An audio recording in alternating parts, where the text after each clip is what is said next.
नमस्कार, जय शिवराय।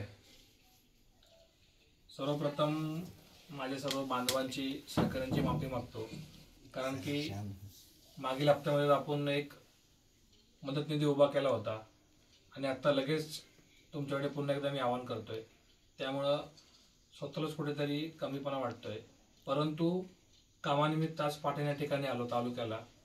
त्या ठिकाणी काही बांधवांची भेट झाली आणि आपल्या कार्याबद्दल माहिती असल्यामुळे एक घटना आपल्या समोर आली आणि त्यांनी विनंती केली की प्रयत्न करून बघा आपल्या मार्फत काय होतंय का।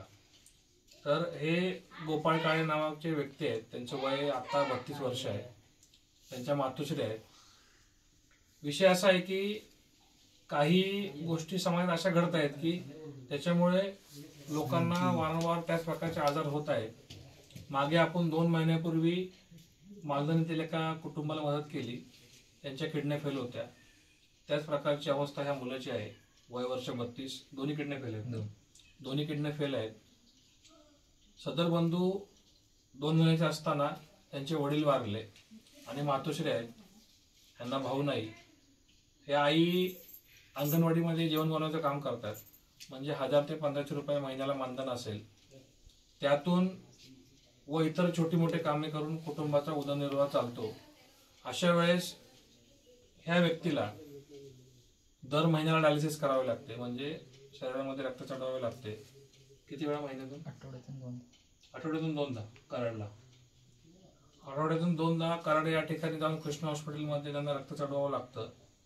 जरी तो उपचार मोफत असला तरी 2 वेळा कराडला जाणे आणि येणे हा मोठा खर्च आहे। शेवटी इतर औषध आणि कुटुंबाचा खर्च हा भागणे अशक्य आहे। त्यातून देखील यांनी आजपर्यंत कड काढलेला आहे आणि संघर्ष देत आलेले आहेत। आता ह्यांना शस्त्रक्रिया करायची आहे।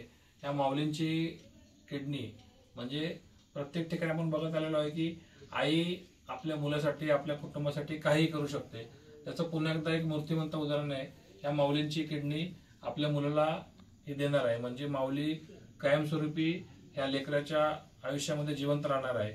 आई काहीही करू शकते, तो त्याग आपण वारंवार बघितलेला आहे आणि आता पुन्हा एकदा बघतोय।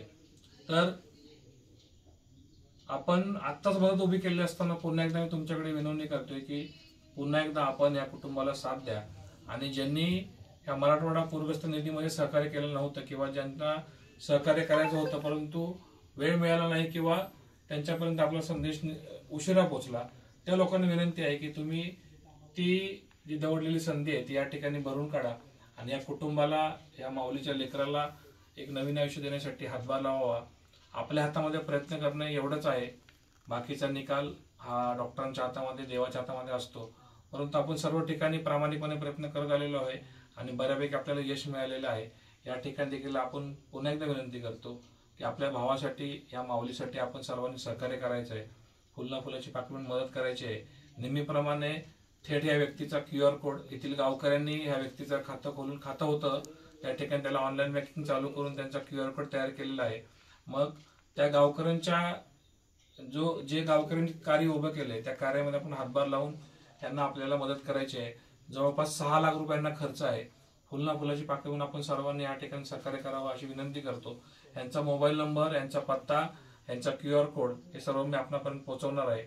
पुन्हा एकदा सर्व बांधवांना मानाचा जय शिवराय। आपण आजपर्यंत प्रत्येक गोष्टीमध्ये सहभागी झाला, या ठिकाणी देखील सहभागी व्हाल अशी अपेक्षा व्यक्त करतो आणि थांबतो। धन्यवाद। जय जिजाऊ, जय शिवराय, जय शंभूराज।